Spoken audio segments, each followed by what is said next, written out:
My wife faked her own death to escape our $3.5 million debt, only for me to find her working as a casino hostess in Vegas. I whispered, "You left me with the IRS and a funeral bill." She blinked and said, "You were supposed to move on." I slid divorce papers across the table. Her lip quivered. "This isn't over." I smiled. "Oh, it really is." She didn't flinch, didn't run. She just blinked and said, "You were supposed to move on." I stared at her for a long second, my mouth dry. The casino noise faded into the background like I was underwater. "You were supposed to be dead," I said, my voice low but cracking under the pressure of 4 months of confusion and grief. Natalie glanced around, forced a polite smile to a passing guest, and muttered out of the corner of her mouth, "Not here. Not now. Now's all I've got," I said, stepping closer. "You left me with a pile of debt, a fake funeral, and a goddamn urn filled with someone else's dental fillings." She sked in a sharp breath, then whispered harshly, "Stop. You don't understand. We can't do this here. I buried you," I said, louder than I meant to. Her eyes darted around. A few nearby guests looked our way. "Follow me," she hissed, grabbing my wrist and leading me past the slot machines and through a staff-only door like she still owned me. The hallway was stark, sterile, all beige and buzzing fluorescents. She pushed open a door marked "Employees Only," and we stepped into a small break room with a microwave, 2 vending machines, and a circular table cluttered with old magazines and someone's half-eaten sandwich. She turned and folded her arms. "You're not supposed to be here, Donovan." "No SHD, I snapped. "But here I am." Imagine my surprise when I came to Vegas broke, looking for a used refrigeration unit, and found my dead wife handing out drink tokens. She didn't blink. I needed to disappear. Disappearing is packing a bag and leaving, not flipping a car off a mountain. Her jaw tightened. "Do you think I wanted to do that?" "I don't know what you wanted, Natalie. You stopped telling me anything the second you got in over your head." She sat down, suddenly looking exhausted. "I was drowning, Dawn. I thought I could handle it. I tried to flip the money, make it back, but it snowballed. Fast. You weren't supposed to find me." I leaned against the wall, arms crossed. "So what was I supposed to do? Take the fall? Rot with the debt collectors? Grieve a woman who wasn't even dead?" She looked down at her lap. Her voice was quieter now. "You were supposed to move on. You weren't supposed to love me enough to hold on." "That's the thing," I said bitterly. "I did love you. That's why this hurts so goddamn much." She didn't say anything, just stared at a crack in the linoleum floor. We sat in silence for what felt like an eternity. Finally, I pulled a thick envelope from my jacket and slid it across the table. "What's this?" she asked, not reaching for it. "Divorce papers. You faked your death, Natalie. You don't get to pretend like this is still a marriage." Her eyes flicked up to mine. For the first time since I found her, they looked fragile, like the ice had finally cracked. "I never stopped loving you, Dawn," she said, almost too softly to hear. I laughed once sharp. "Well, you've got a hell of a way of showing it." She reached for the papers with a trembling hand. Her lip quivered. "This isn't over." I smiled, cold and tired. "Oh, it really is." Then I walked out. But I didn't walk away. I sat at my kitchen table with Rocco's folders spread out in front of me. My apartment smelled like old coffee and drywall dust. The floor creaked every time I shifted in my chair. The walls felt tighter, like the place was closing in. "She planned this for years," I muttered.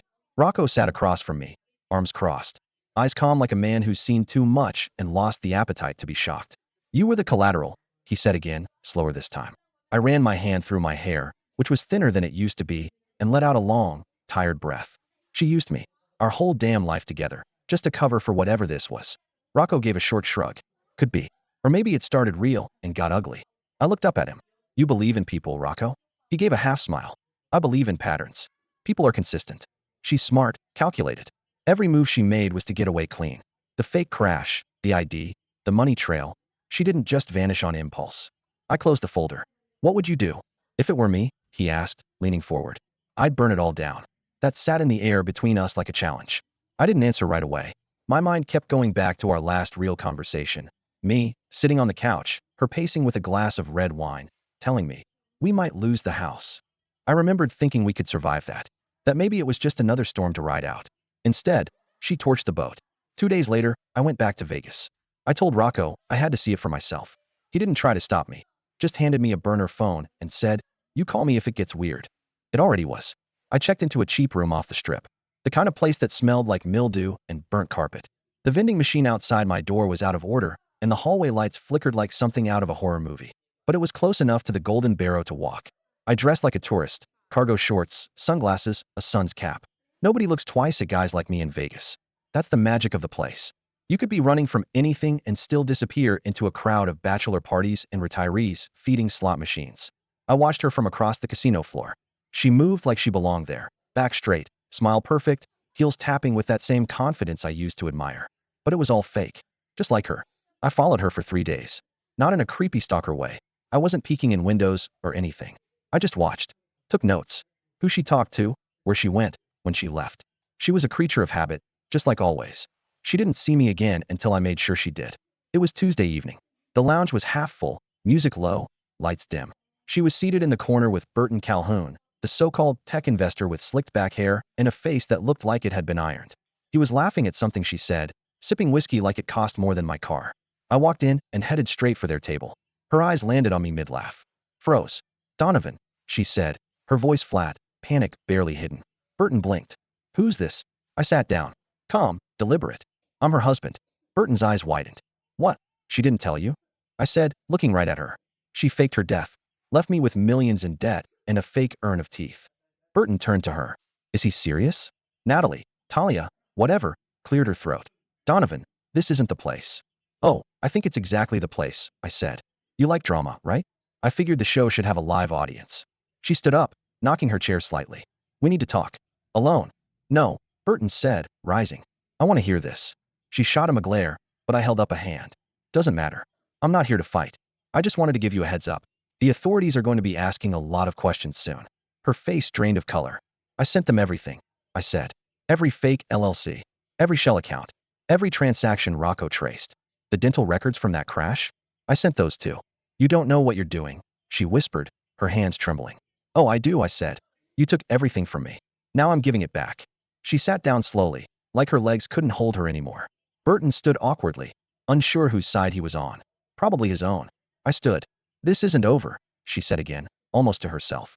I leaned in, close enough for only her to hear. You're damn right it isn't. I'll see you in court.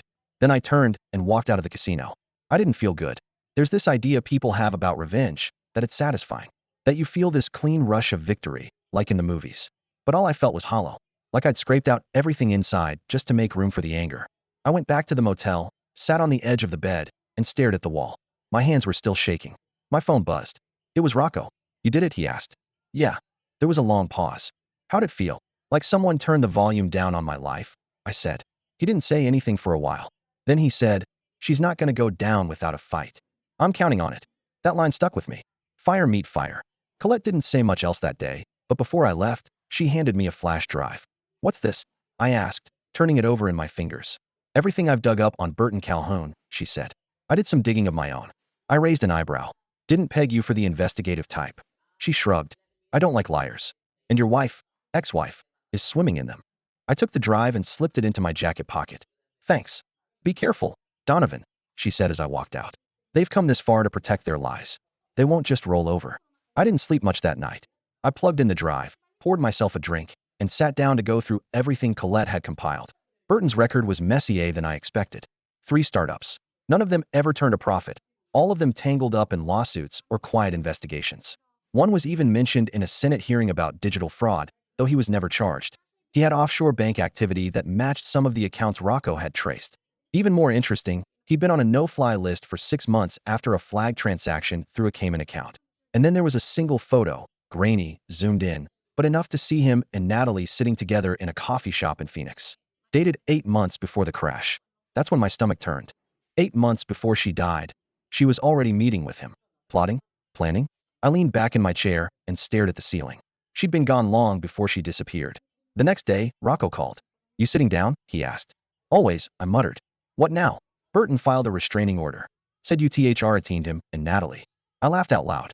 You've got to be kidding. Dead serious. Served this morning in Vegas. They're playing defense. I pinched the bridge of my nose. Let me guess, trying to paint me as the crazy ex-husband. Yup. The jealous, angry, emotionally unstable card. Classic move. I sighed. Can I fight it? Already filed the response, Rocco said. But that's not the real problem. There's more. He hesitated. Donovan, someone tried to access your old business bank account. The HVAC company account. What? Yep. Caught it through the credit monitoring alert we set up. They tried to move funds that weren't even there. Left a fingerprint, though. Guess where the attempt came from. I didn't need to guess. Vegas. Ding ding. IP traced to a server registered to one of Burton's shell companies. They're either trying to erase something or plant something. Either way, they're not done screwing with you. My throat went dry. Jesus Christ. I'm putting a lock on all your old accounts. You need to be ready for this to get ugly. I thought it already was, I muttered. Not yet, he said. But it's coming. The walls started closing in fast after that. 2 days later, I got a call from a local detective. IRS had reopened their investigation into Natalie's financial activities, and somehow I'd been relisted as a person of interest. Apparently, some of the fake companies used my name on documents filed with the state. That night, someone broke into my storage unit. Didn't steal anything, just ransacked the place. Papers everywhere, boxes torn open, old tools dumped on the floor. Felt like a message. Rocco was right. They weren't just protecting their lie. They were weaponizing it. And I wasn't about to let them. I drove back to Vegas. This time, I didn't go to the casino. I went to the condo. Paradise Road. High-rise. Modern. Glass everything. I watched from a rented car in the parking lot. Saw her pull in, get out of a sleek black SUV, sunglasses on, confidence still dripping from her like perfume. But she looked over her shoulder twice before going inside. She was scared. Good. I waited 15 minutes. Then I went up. Used a fake name to buzz in. Said I was delivering flowers from Burton. The doorman didn't ask questions. I rode the elevator to the 27th floor, heart pounding like a drumline. When she opened the door, she didn't even look surprised. I was wondering when you'd show up, she said, stepping aside. The condo was huge. Clean, sharp, sterile. Like no one really lived there. Just existed. I stepped inside. Nice place. Temporary, she said, pouring herself a glass of wine like we were old friends catching up. I looked around. You really think you're going to get away with this? She turned, leaned against the counter. I already did. I took a step closer. Burton's going down. And when he does, he'll take you with him. She laughed, but there was no joy in it. Burton's not the type to go down without torching everything on his way out. Then maybe it's time someone lit a match. She narrowed her eyes. You want revenge, Donovan? Or do you want the truth? That stopped me, because I wasn't sure anymore. You said I was supposed to move on, I said slowly. You left me with nothing. No closure. Just debt, lies, and a fake grave. She looked at me for a long moment. Then, softly, she said, you weren't supposed to find me. You were supposed to rebuild. Start over. That's not how grief works. I snapped. That's not how love works. She stared at her wine glass. I didn't love you the way you loved me. Silence. That was the one truth that cut deeper than the rest. I wanted to, she continued. I really did. But something in me, something broken, just couldn't settle for the life we had. I took another step forward, voice quiet now. So you chose a con man and a crime spree over a man who would have gone down swinging for you. Her eyes shimmered with something that almost looked like regret. I didn't plan to survive the crash, she said. It wasn't supposed to go that far. But when it did, I saw a door, and I walked through it. I exhaled, a mix of rage and sorrow boiling in my chest. You're going to pay for what you did, one way or another. She looked up at me. I already am. And for the first time in a long time, I believed her. I didn't start the car right away. I just sat there in that parking garage, the engine off, the desert heat pressing against the windshield like the weight of everything unsaid. Her words echoed in my head. I was looking for escape. Bullshit. Natalie hadn't just escaped. She torched the bridge behind her, salted the earth, and left me standing on the ashes. And yet, some twisted part of me still wondered if any of it had been real. I stayed in Vegas another day. Rocco called that night. You all right? He asked. No, good. Means you're still thinking. Burton's more dangerous than we thought, I said, watching the city lights through the hotel window. He's got layers. Natalie's just one piece. We've been digging. You were right, he said. Turns out one of his companies owns a piece of a private security firm out of Henderson. Guess what they specialize in? Cover-ups. Exactly. False records, digital scrubbing, even off-the-books surveillance. We think they helped with her new ID. Can we prove it? Not yet, Rocco said. But we're getting close. I hung up and stared at my reflection in the window. I didn't recognize the guy looking back. He looked tired, hardened, like someone who used to believe in people. The next morning, I headed back to Phoenix. I had barely dropped my bag in the apartment when there was a knock at the door. Not a neighbor. Too heavy. Too deliberate. I opened it to find two men in cheap suits and cheap cologne. Mr. Delaney, one of them asked, flashing a badge. Yeah. Agent Morris. This is Agent Q. We're with the Department of Treasury. Mind if we come in? I stepped aside, heart already thudding. This about Natalie? The agents exchanged a look. You said, we have reason to believe you may have been involved, knowingly or unknowingly, in a multi-state wire fraud scheme. I laughed. I couldn't help it. I was the damn victim. Morris didn't blink. We have records that suggest otherwise. Your name is on several corporate filings. Bank transactions. Shell companies tied to both your wife and Burton Calhoun. My blood ran cold. She forged that stuff. I didn't even know what half of those companies were until a few weeks ago. You pulled out a folder and laid it on the kitchen counter. Then help us prove it. That night, I met with Colette again. We sat on her back porch, the desert wind blowing dust through the air, a half-empty bottle of bourbon between us. They're trying to flip the script, I said. Make me the patsy. That's what grifters do, she said. When they start losing control, they drag everyone down with them. I need more, I said. Something big. Something that ties Burton directly to the shell companies. To Natalie's new life. Something that'll stop the feds from throwing me under the damn bus. She sat back, thinking. There might be a way. What? One of my old clients, accountant. Shady guy. Used to move money for offshore accounts before he got clean. He still got contacts. If Burton moved anything internationally, there's a chance it left a trail. You think he'd help? For the right price, she said. And maybe a little blackmail. I raised an eyebrow. She smiled. Let's just say I helped him avoid prison once. He owes me. 2 days later, we were in a diner off I-17, sitting across from a wiry man named Dax. He smelled like cigarettes and nervous energy, and his eyes darted around like he owed everyone in the building money. I don't want trouble, he said, fingers tapping the table. You're not getting trouble, Colette said calmly. You're getting a chance to make things right. Dax looked at me. This guy's wife, she's tied to Burton? Deeply. Dax sighed. That prick thinks he's untouchable. But he got sloppy. He moved something big about 9 months ago. 2 wire transfers from a shell account in Belize to a dummy corp in the Caymans.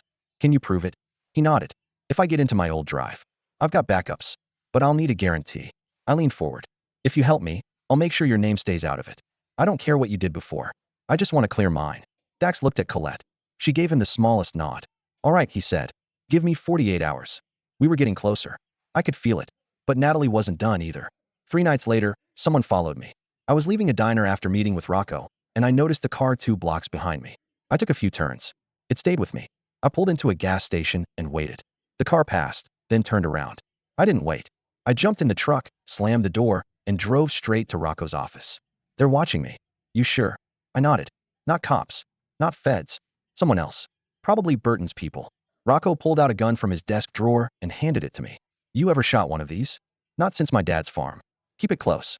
The next day, Dax delivered. He handed me a USB in the back of a hardware store. On it, copies of 2 massive wire transfers, both signed off by a fake director. Natalie's alias, Talia Wynn. He also gave me something else, an audio file. I don't know where I got it, he said. You don't know I have it. Got it. I nodded. When I got home, I played the file. It was a recording of Burton. His voice. If he ever shows up, we bury him. I'm not going down because some HVAC loser decided to play detective. I sat in the dark, staring at my screen, hands trembling. Game over. Or so I thought. I didn't hear from her again after that mediation room. She left Vegas a few weeks later, according to Colette, who still had eyes on the court logs.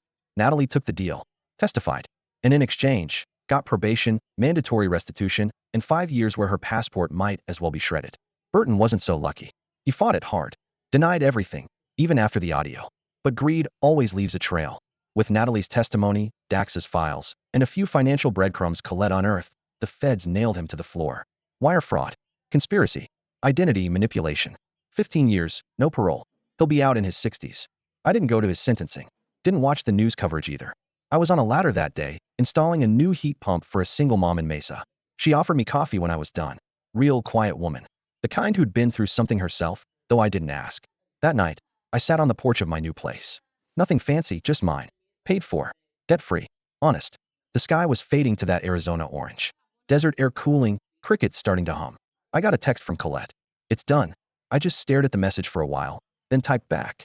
So are we. Then I turned my phone off. I didn't need anything else from that chapter. I'd lived it, survived it, and come out cleaner on the other side. Not richer, not happier, but stronger, wiser, and finally, whole again. Closure isn't a finish line.